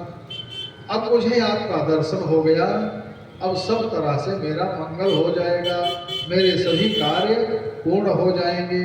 श्री राम के ऐसे वचन सुन करके सती कहने लगी कि हे राघव, मैं अब आपको जान गई हूँ कि आप साक्षात ईश्वर हैं। मन में संकोच करती हुई सती जब शंकर जी के पास पहुंची तब शंकर जी ने पूछा, सती आपने उनकी परीक्षा किस प्रकार से ली? तब सती शिव जी से कहने लगी कि हे नाथ, मैंने वहां जा करके कछुना परीक्षा लीने गोसाई, अकीन प्रणाम तुम्हारी नाई। जो तुम का सुमृषा न होई, मोरे मन प्रतीति अति सोई। मैंने परीक्षा नहीं ली प्रभु, बस वहां जा करके आपकी तरह ही मैंने भी उनको प्रणाम किया था। क्या आपने जो कहा था क्या वो असत्य है? क्या मैं असत्य बात मानूंगी आपकी? जैसे आपने कहा था वही मैंने भी किया। सती के वचनों को सुन करके शिव जी ने ध्यान करके सब चरित्र जान लिया और अपने मन में दृढ़ संकल्प किया कि सती ने सीता का वेश धारण किया है, अब मैं सती से प्रीत नहीं करूंगा। यदि मैंने दक्ष सुता से पूर्वत स्नेह करूंगा तो मेरी प्रतिज्ञा भंग हो जाएगी। तभी आकाशवाणी हुई कि हे महादेव, आपके अलावा ऐसी कठिन प्रतिज्ञा प्रण कोई भी नहीं कर सकता है। स्त्री स्वभाव शिव प्रिया सती, आज झूठ शंभु से बोली है। नभवाणी सुनकर विकल हुई, फिर आशुतेश से बोली है। आकाशवाणी को सुनकर के सती ने शिव जी से पूछा कि हे देवेश, आपने ऐसी कौन सी प्रतिज्ञा प्रण किया? शंकर जी ने सती को भी कुछ नहीं बताया। सती समझ गई कि शिव जी ने मेरा सारा कपट जान लिया है। और अब शिव जी ने जब सती के मन में चलने वाले संताप को जाना तो उनकी मनोस्थिति को देख करके जान करके उनको रास्ते भर अनेक कथा सुनाते हुए कैलाश पर पहुँचे। वहाँ जा करके समाधि लगा करके ध्यान करने लगे। सती पति द्वारा त्यागे जाने के कारण उस दुख से संतप्त रहने लगी। बहुत समय के बाद जब शिव समाधि से जगे तब सती उनके पास गई और व्याकुल मन से प्रणाम किया। तब शिव जी ने सती को अपने सम्मुख आसन दिया और उनको अनेक कथाएं सुनाने लगे। सती को कथाओं को सुन सुख प्राप्त हुआ और इस प्रकार मैंने हे नारद तुमको शिव और शिवा के चरित्र को श्रवण कराए। उनकी लीला जानी नहीं जा सकती है। शिव और शिवा वैसे उसी प्रकार से अभिन्न हैं जैसे वाणी और अर्थ मिले हुए हैं। उनके वियोग की संभावना कहाँ है? उनकी जो इच्छा होती है वही होता है। अतः प्राणी सब कुछ शंकर जी के भले से छोड़ करके अपने अनमोल मानव तन से भजन करें और अपने जीवन को धन्य बनावे। मानव जीवन है अनमोल, कोई मत पाप कमाने में, बालापन खेलन में खोया, अपनी मर्जी से तू सोया, भूख लगी हो व्याकुल रोया, सुनकर तेरा रुदन माता लगी दूध पिलाने में। अब आगे ब्रह्मा जी कहने लगे कि हे नारद, पूर्व काल में ऋषि मुनियों, ब्रह्मज्ञानी और देवगण, सिद्ध, सनकादि, प्रजापति आदि सभी ने एक महान यज्ञ में शिरकत की थी कि उस महायज्ञ में गणों के सहित शिव जी भी पधारे थे और उपस्थित सभी ने शिव जी को अपना स्वामी मान करके उन्हें प्रणाम करके स्तुति करके अपने अपने स्थानों पर बैठ गए। उसी समय वहां प्रजापतियों के नायक दक्ष अपनी इच्छा से प्रसन्नता पूर्वक पधारे और केवल मुझे ही प्रणाम करके बैठ गए। और दक्ष को सभी ने प्रणाम करके स्तुति की, लेकिन शिव जी ने न तो वंदन किया न स्तुति की। वे अपने स्थान पर बैठे ही रहे। इस पर दक्ष क्रोध करके कहने लगा कि सभी सुर, असुर, ब्राह्मण और ऋषि मुझे प्रणाम कर रहे हैं, परंतु यह भूत पिशाचों से आवृत श्मशान से भी क्रियाहीन, निर्लज्ज, पाखंडी और दुर्जन को मैं साथ देता हूँ कि आज से यह श्मशानवासी जन्म और कुल से हीन देवताओं के मध्य में भाग नहीं प्राप्त करेगा। दक्ष की शापित वाणी को सुन करके ब्राह्मण भी रुद्र को सामान्य जानकर दक्ष की ही भाषा बोल करके देवों के देव महादेव की निंदा करने लगे। दक्ष के साथ को सुनकर के नंदी क्रोधित हो कहने लगे, अरे दक्ष, जिनके नाम मात्र का उच्चारण करने से ही यज्ञ सफल हो जाते हैं, उन्हें महेश्वर शिव को महामूढ़ तूने यज्ञ से बाहर रहने का कैसे शाप दिया है? जो संसार के रक्षक और सृष्टि के अंत में विनाश करने वाले हैं, उन रुद्र को तूने कैसे शाप दे दिया? जब नंदी ने दक्ष की भर्त्सना की, तब दक्ष क्रोधित होकर के कहने लगा कि अरे रुद्रगणों, तुम सभी वेद और ब्रह्म ऋषियों के द्वारा त्यागे जाओगे। पाखंडी, मदिरा पान करने वाले, जटा, भस्म और अस्थियों को धारण करने वाले होगे। दक्ष के साथ को सुन करके शिलाद पुत्र शिव के प्रिय नंदी ने कहा, अरे दुष्ट, दुर्बुद्धि, तूने घमंड में आकर के शिव तत्व को न जान करके शिव किंकरों को वृथा ही शाप दिया है। इन भृगु आदि ने ब्राह्मणत्व के अहंकार से महाप्रभु महेशान का निरादर किया। हे दक्ष, तेरे ही समान ये ब्राह्मण खल हैं, ये भी रुद्र से विमुख होकर के तेरे ही हाँ में हाँ मिला रहे हैं। हे दक्ष, तू शिव से विमुख हुआ, शापित उनको कर डाला है। भृगुआदिक ने तेरा साथ दिया, फल उनको मिलने वाला है। शिव गणों को तूने शाप दिया, उसका फल मिलने वाला है। जिस पदवी से तेरा दंभ बढ़ा, वह पद भी मिलने वाला है। नंदी कहने लगे कि हे दक्ष और ब्राह्मणत्व के अहंकारी भृगु आदि, सुनो, मैं रुद्र के तेज से शाप देता हूँ कि हे भृगु आदि ब्राह्मणों, तुम वेदवादी होते हुए भी वेद का तत्व तो नहीं जान पाओगे और कुछ भी नहीं। ऐसा कहने वाले काम, क्रोध, लोभ, मद से युक्त तथा लज्जा रहित भिक्षा मांगने वाले होगे और सूत्रों से यज्ञ कराने वाले होगे तथा कुदान लेने वाले होगे। असंतोषी और असत परिग्रह लेने के कारण नरकगामी होगे।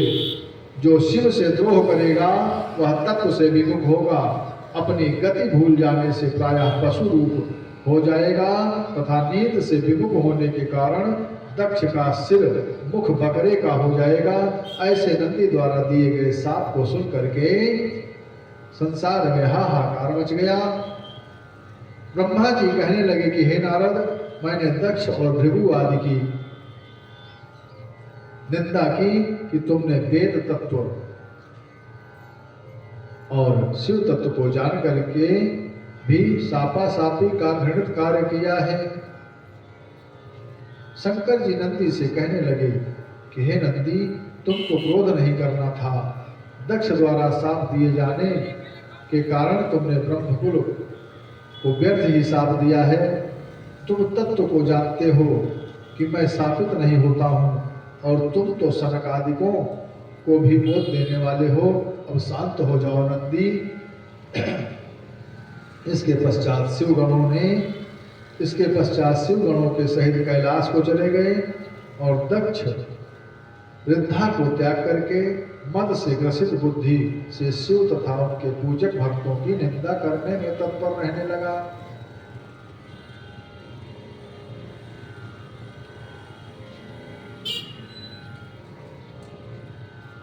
ब्रह्मा जी कहते हैं कि हे नारद, एक समय दक्ष ने एक महान यज्ञ का आयोजन किया। उसमें ऋषियों को आमंत्रित किया, सभी देवी देवताओं को आमंत्रित किया। अगस्त, कश्यप, अत्रि, वामदेव, ब्रह्मा, विष्णु सभी को आमंत्रित किया। लेकिन उस यज्ञ में भगवान भोलेनाथ को आमंत्रित नहीं किया। उस यज्ञ में उपस्थित दधीच ऋच कहने लगे कि हे दक्ष, तुमने सभी देवों को बुलाया है परंतु शिव जी को आमंत्रित नहीं किया, और शिव के बिना यज्ञ सफल नहीं हो सकता। अब मैं तुमको उचित सलाह दे करके कह रहा हूँ कि तुम ब्रह्मा और विष्णु के साथ कैलाश पर जा करके शिव जी को बुला करके ले आओ, तभी यज्ञ संपन्न होगा। देवेश्व और सभी के आ जाने से यज्ञ पवित्र हो जाएगा। दधीच ऋषि के वचनों को सुन करके दक्ष क्रोधित होकर के कहने लगा कि हे ऋषिवर, लोक पिता ब्रह्मा तथा अनेक कर्मयज्ञ और वेद में स्थित हैं, वो विष्णु और पाप रहित आप सभी ऋषि मुनि मेरी इस यज्ञ में उपस्थित हैं। सब मंगल होगा, केवल शिव के रहने से कोई अमंगल नहीं होगा, इसलिए मैं शिव को नहीं बुलाऊंगा। दक्ष के वचनों को सुनकर के दधीच कहने लगे कि हे दक्ष, सुनो, तुम प्रजापति बनकर के अहंकार से ग्रसित हो चुके हो। बिना शिव के तुम्हारा यह यज्ञ अयज्ञ हो जाएगा, यज्ञ असफल हो जाएगा, विशेषकर इसमें तुम्हारा नाश हो जाएगा। इस प्रकार कह करके अकेले दधीची ही अपने परिकरों के साथ यज्ञ स्थल से चले गए। ब्रह्मा जी कहते हैं कि हे नारद, तुमको दक्ष का वृत्तांत सुनाया, अब कैलाश के ऊपर जो हुआ उसे सुनो। उधर दक्ष यज्ञ में जब देवों और ऋषियों को जाते देखा तो सती की प्रिय सखी विजया ने चंद्रमा और रोहिणी से पूछा कि आप सज धज करके कहाँ जा रही हो। तब चंद्रमा ने कहा कि हम सभी देवगण आपके पिता द्वारा आयोजित यज्ञ में सम्मिलित होने कनखल जा रहे हैं। अब विजया ने तुरंत ही यह समाचार सती को बता दिया। सती सोचने लगी कि मेरे पिता दक्ष तथा माता वीरणी ने मुझे इस यज्ञ में क्यों नहीं बुलाया। ऐसे विचार करती हुई शंकर जी के पास जा करके कहने लगी कि हे प्रभु, मेरे पिताजी कनखल में बहुत बड़ा यज्ञ कर रहे हैं और मैं आपसे करबद्ध प्रार्थना कर रही हूँ कि आप भी मेरे साथ यज्ञ में चलिए। शिव जी कहने लगे कि आप जो कह रही हैं कि यज्ञ में चलो, लेकिन यज्ञ का आयोजक आपका पिता हमसे द्वेष मानता है, तभी उसने मुझे ही नहीं आपको भी नहीं बुलाया है। शिव जी कहते हैं कि हे सती, बिना बुलाए जाने पर महातिरस्कार होता है, कहीं मृत्यु भी हो जाती है। शिव जी कहते हैं कि हे देवी, मनुष्य शत्रुओं के बाणों से उतना व्यथित नहीं होता जितना उसका हृदय अपने बंधुओं द्वारा कहे गए कट वचनों से व्यथित होता है। शिव जी के वचनों को सुनकर के सती कुछ क्रोधावेश में आकर के कहने लगी कि मेरे मूढ़ पिता ने आपको नहीं बुलाया है। यदि आप मेरे साथ चलते तो मेरे पिता का यज्ञ सफल हो जाता। अब मैं आपसे आज्ञा चाहती हूँ कि मैं वहाँ जाकर के अपने पिता के दुराग्रह की तो जरूर परीक्षा करूँगी। शंकर जी कहने लगे कि यदि आपका अधिक आग्रह है तो आप नंदी आदि गणों को लेकर के चली जाओ। सती नंदी आदि गणों के साथ जो संख्या में 60,000 हैं उनको लेकर के यज्ञ के लिए चल दी। वहां पहुंच करके यज्ञ मंडप के पास पहुंची, परंतु दक्ष ने सती की तरफ स्नेह से देखा भी नहीं है। दक्ष न कछु पूछी कुशलाता, सती बिलोक जरे सब गाता। सादर भले ही मिली एक माता, अभगनी मिली बहुत मुस्काता। केवल माता ही प्रेम से मिली हैं, बहनें तो सती का उपहास उड़ा रही हैं, उपहासपूर्ण बातें करने लगी हैं। इसके पश्चात सती जब आगे बढ़ी, यज्ञ मंडप में गई, जहाँ पर सभी देवों के भोग तो परोसे गए थे, परंतु शिव जी का कहीं भी कोई भाग नहीं दिखाई दिया। तब सती क्रोधित होकर के दक्ष से कहने लगी कि हे मंदमत पिता, जिनके स्मरण मात्र से सब पवित्र हो जाता है, बिना शिव के सभी द्रव्य कव्य हव्य और मंत्र निरर्थक हैं। तुम बिना शिव के यज्ञ में कैसे प्रवृत्त हो रहे हो? क्या तुम शिव के प्रभाव को नहीं जानते हो? हे इंद्र, क्या तू शिव के प्रभाव को नहीं जानता है, जिन्होंने तेरे वज्र को भी भस्म कर दिया था?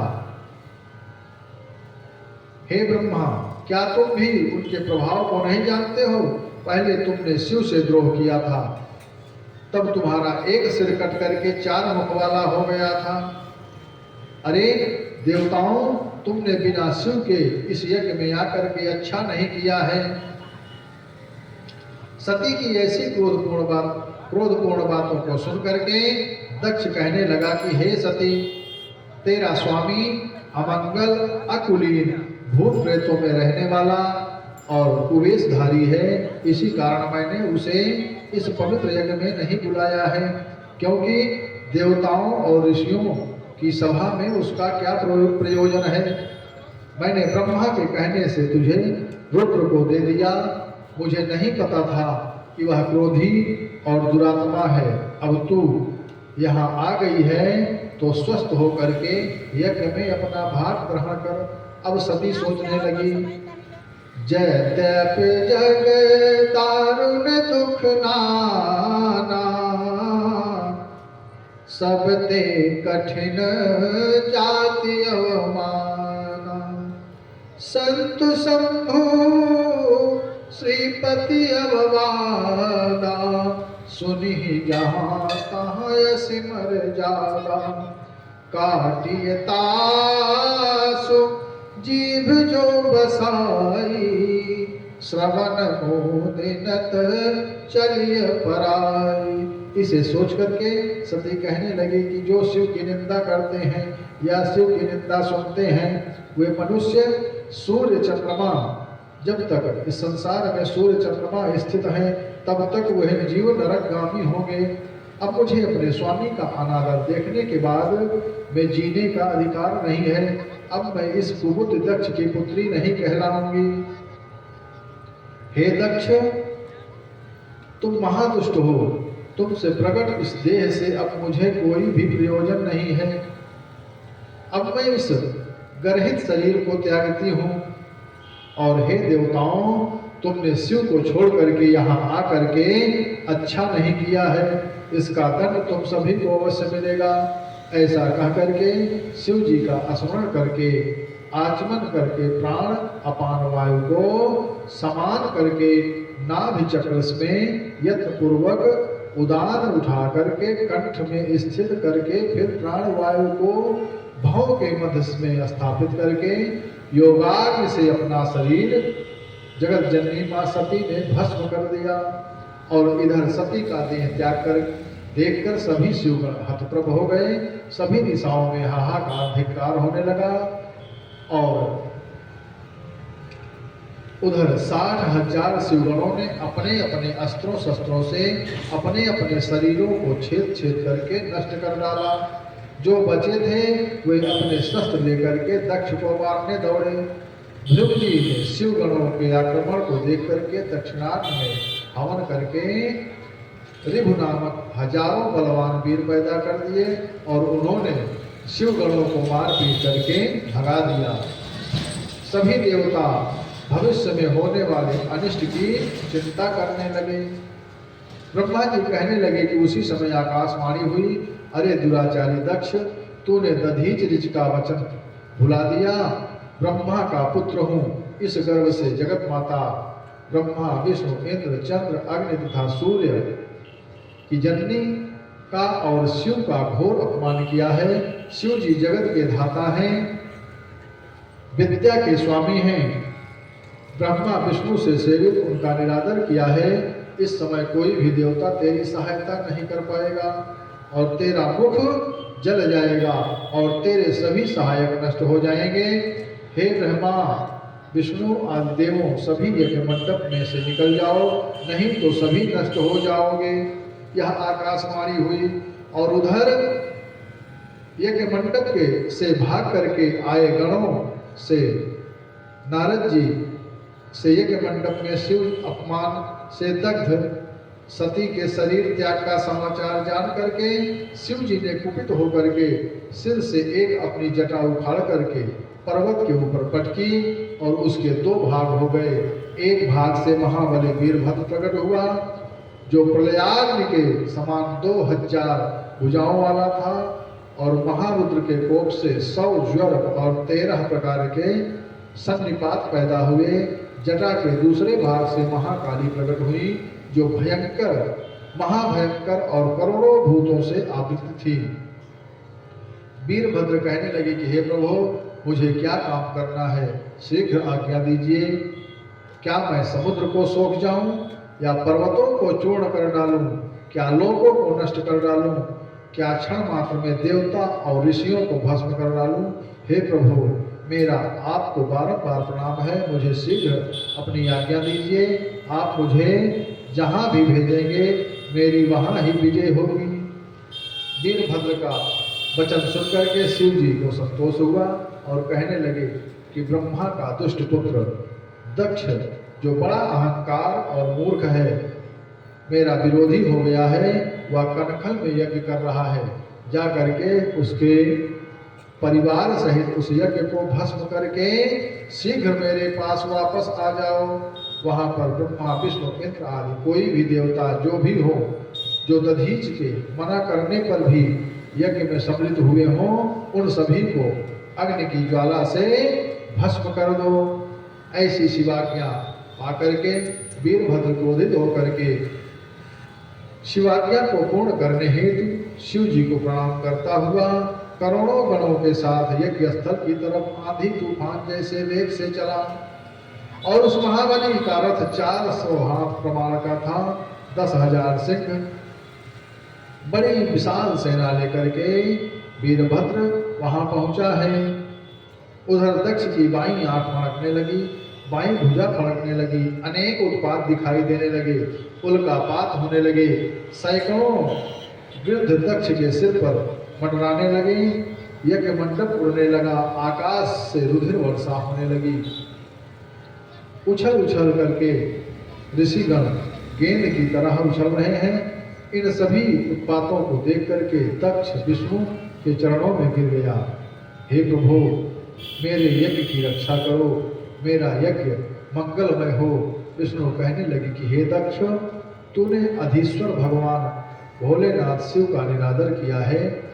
ईश्वर की अवज्ञा करने से कार्य विफल ही नहीं, पग पग पर विपत्ति आती है। दक्ष भयभीत होकर के विष्णु के चरणों में गिर करके यज्ञ रक्षा की गुहार करने लगा। विष्णु कहने लगे कि हे दक्ष, मैंने भी यज्ञ में आकर के शिवद्रोही का काम किया है। मैं और मेरा सुदर्शन इस उपद्रव के निवारण में असमर्थ है। मैं इसमें तुम्हारी कोई सहायता नहीं कर सकता हूँ। यह वीरभद्र शिव प्रभाव से अजय बन करके आया है, अतः सभी देवताओं यहाँ से अदृश्य हो जाओ। मेरी नेक सलाह मान करके अपने पुत्र की दयनीय दशा देख करके विष्णु भगवान के साथ अपने अपने लोकों को चले गए। सभी देवी देवता ब्रह्मा विष्णु वहाँ से चले गए। रण कौशल वीरभद्र का लखी सब देव भागने लगते हैं, और कोई घायल किसी के अंग कटे सब भागे भागे फिरते हैं। यज्ञ मंडप का विध्वंस देख करके यज्ञ की मृग का रूप धारण कर आकाश में धावमान हुआ। तब वीरभद्र ने उसका सिर छेदन कर दिया। तब प्रजापति अरिष्ट ने धर्म कश्यप अंगिरस आदि सभी ऋषि आदि को पकड़ करके उनके सिरों को पाद प्रकार करने लगा। देव माता सरस्वती की नासा छेदन कर डाली। अधिकतर देवों को घायल करके पृथ्वी पर गिरा दिया। मणिभद्र ने भृगु की छाती पर पैर रख करके उनकी दाढ़ी उखाड़ ली। चंड ने पूखा के दांत उखाड़ लिए और कहा कि शिव जी को शापित होने में तुम ही दांत खोल करके हंस रहे थे। नंदी ने क्रोध करके भग देवता के नेत्र निकाल लिए। स्वाहा स्वधा व दक्षिणा सबको गणनायकों ने दंडित किया। गणों ने वितारनाग की पुण्यस्य को वर्षा करके अशुद्ध कर दिया, और वीरभद्र ने दक्ष के सिर को अग्निकुंड में डाल दिया, और वीरभद्र ने सबको दंडित करके यज्ञ को विध्वंस कर दिया। आकाश से वीरभद्र और शिव गणों पर पुष्प वर्षा होने लगी।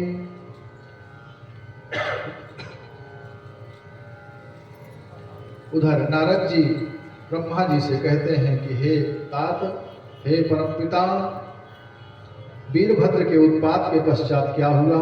अब ब्रह्मा जी कहते हैं कि हे नारद, रुद्रगणों से पराजित छिन्न भिन्न अंगों वाले देवता और ऋषि मेरे लोक में आए और अपने अपने क्लेशों का और दक्ष की मृत्यु का समाचार मुझे सुनाया।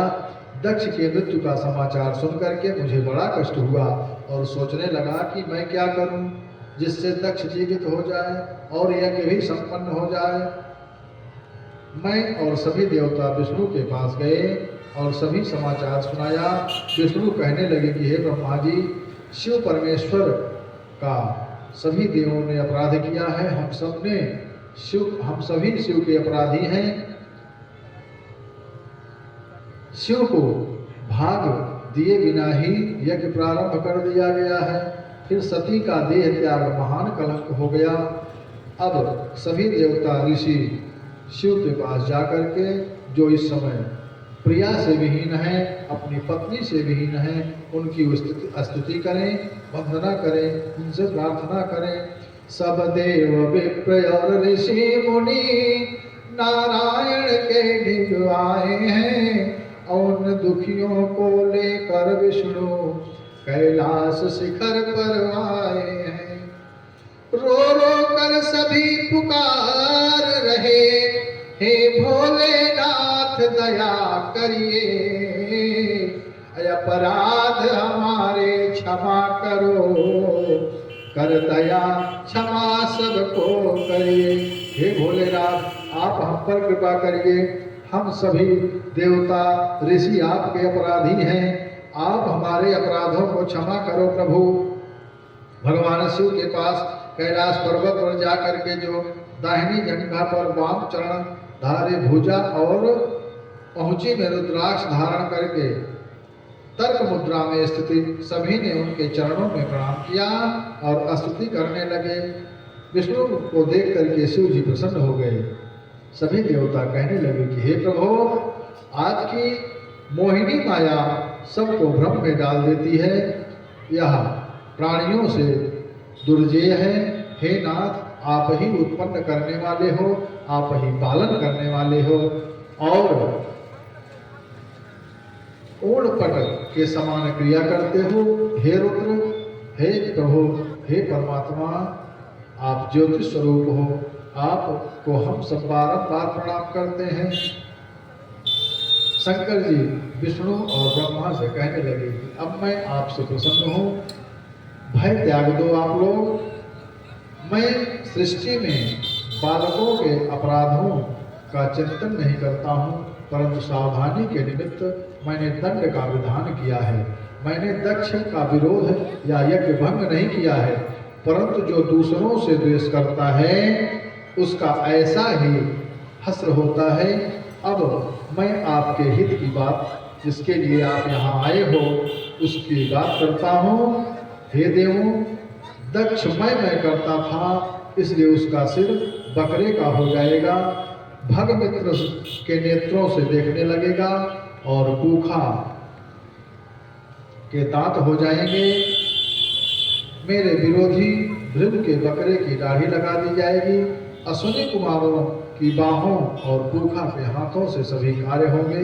सभी देवता और आधुष अंगों से स्वस्थ होकर के अपना अपना कार्य करेंगे। ऐसा कह करके शिव जी प्रसन्न मुद्रा में मौन हो गए। शिव जी के कथन को सुनकर के सभी देवता संतुष्ट होकर के भगवान भोलेनाथ की प्रशंसा करने लगे, धन्य धन्य करने लगे। सभी शंकर जी को साथ लेकर के यज्ञ स्थल कनखर पधारे हैं और वहां जाकर के शिव जी ने यज्ञ का विध्वंस देख करके स्वाहा स्वधा अग्निपूखा तुष्टि दृष्टि सरस्वती ऋषि पितर और गंधर्व, कोई भग्न कोई लुंच, कोई किसी भी मृतावस्था में देखा। शिव जी ने वीरभद्र से कहा कि तुमने यह क्या किया वीरभद्र? जैसा विलक्षण यज्ञ था वैसा ही उसका फल हुआ। अब शीघ्र दक्ष को लाओ। वीरभद्र ने दक्ष का कबंध ला करके रख दिया और शिव जी ने उस कबंध पर बकरे का सिर जोड़ करके अपनी कृपा दृष्टि से जीवित कर दिया। और जीवित होकर के दक्ष लज्जित हुआ और नीचे को सिर करके नम्र होकर के विनती करने लगा। दक्ष उवाच नमामि देवा वरदं वरेण्य महेश्वरं ज्ञाननिधिं सनातनं। नमामि देवा धिपतीश्वरं हर सदा सुखांड जगदेकबान्धवम्। दक्ष कहने लगा कि हे प्रभु, हे ज्ञाननिधि, देवताओं के अधिपति ईश्वर, आप ही सदा सुख देने वाले हो। संसार के एकमात्र बंधु शंकर जी को मैं बंधन प्रणाम करता हूँ। इस तरह से दक्ष ने शिव जी को 10 श्लोकों में विनती की और इसके बाद विष्णु ने गदगद होकर के वाणी से शिव जी को प्रणाम करके स्तुति की। हे दयालु, मेरे अपराध को क्षमा करिए प्रभु, क्योंकि मैंने भी वीरभद्र के साथ आपकी माया से भ्रमित होकर के युद्ध किया है। अब विष्णु भगवान कहते हैं कि हे प्रभु, आप परम ब्रह्म दीनबंधु दया के सागर हो। मैं आपका दास हूँ। सदैव हमारा पालन करना, आपको सदैव हमारा पालन करना चाहिए प्रभु, क्योंकि आप हमारे पिता हैं। इसके पश्चात ब्रह्मा जी भी विनती करते हैं, हे करुणा सागर प्रभु, आप परमेश्वर हमारे परम पिता हो। आप हम सभी देवों के अपराधों को क्षमा करके दक्ष के अपूर्ण यज्ञ को पूर्ण करके मंगल करिए। विष्णु और ब्रह्मा जी की विनती सुन करके शिव जी कहने लगे कि हे दक्ष, संसार में 4 प्रकार के भक्त होते हैं। पहला आर्त, दूसरा जिज्ञासु, तीसरा अर्थार्थी और चौथा ज्ञानी। इनमें ज्ञानी मुझे प्रिय है, क्योंकि वह मेरा ही रूप है। हे दक्ष, मैं प्रसन्न हूँ। अब जो कहता हूँ उसे सुनो। सबका ईश्वर स्वतंत्र हूँ, फिर भी मैं भक्तों के अधीन हूँ। जो हम तीनों देवों में कोई भेद नहीं देखता है, वही शांति को प्राप्त करता है। तीनों देवों में भेद मानने वाला नरकगामी होता है। यही भाव यहाँ पर देवताओं से शिव जी कहते हैं कि मेरा भक्त हरि की और हरि का भक्त मेरी निंदा करता है, उसे हम दोनों के साथ से मुक्ति या तत्व की प्राप्ति नहीं होती है। शिव के ऐसे वचनों को सुनकर के सभी देवगण और दक्ष प्रसन्न हुए। दक्ष ने परिवार सहित शिव का भजन पूजन किया और यज्ञ संपन्न किया।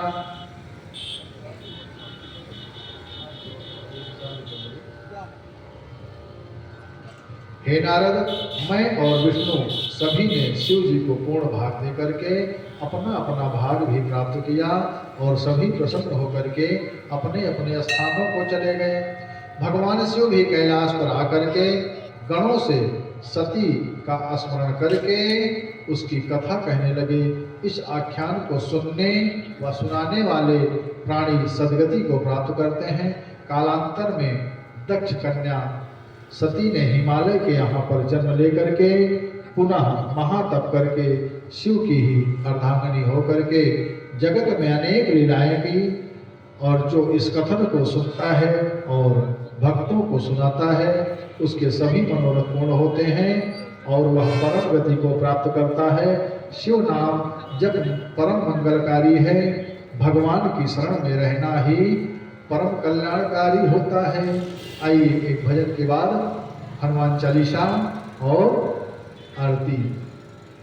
भक्त भगवान से कहता है कि हे प्रभु, नाम तुम्हारा तारनहारा, कब तेरा दर्शन होगा। जिसकी रचना इतनी सुंदर, वो कितना सुंदर होगा, वो कितना सुंदर होगा। नाम तुम्हारा तारनहारा, कब तेरा दर्शन होगा। जिसकी रचना इतनी सुंदर, वो कितना सुंदर होगा, वो कितना सुंदर होगा। दीन दयाल दया के सागर, जग में नाम तुम्हारा है। तुम बिन मेरे भोले शंकर, कोई नहीं हमारा है। तुम बिन मेरे भोले शंकर, कोई नहीं हमारा है। नाम तुम्हारा तारनहारा, कब तेरा दर्शन होगा। जिसकी रचना कितनी सुंदर, वो कितना सुंदर होगा, वो कितना सुंदर होगा। भव से पार उतरने हेतु तेरा ही तरना होगा। भव से पार उतरने हेतु तेरा ही तरना होगा। जिसकी रचना इतनी सुंदर, वो कितना सुंदर होगा, वो कितना सुंदर होगा। सुर नर मुनि जन जिन चरणों का निस दिन ध्यान लगाते हैं। सुर नर मुनि जन जिन चरणों का निस दिन ध्यान लगाते हैं। जिसकी रचना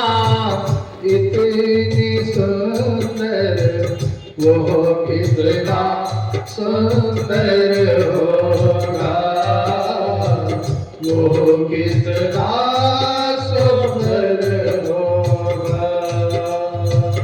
जो भी तुम्हारे दर पर आवे, उसको पार लगाते हो। जो भी तुम्हारे दर पर आवे, उसको पार लगाते हो। भस्म निधि को पाने हेतु गीतों का सरगम होगा। नाम तुम्हारा तारन आरा, तब तेरा दर्शन होगा। जिनकी रचना इतनी सुंदर, वो कितना सुंदर होगा, वो कितना सुंदर होगा, वो कितना सुंदर होगा। बोले गुरुदेव भगवान की जय हो। बोले माई नाहन भवानी की जय हो। आइए हम सभी भक्तजन मिल करके श्री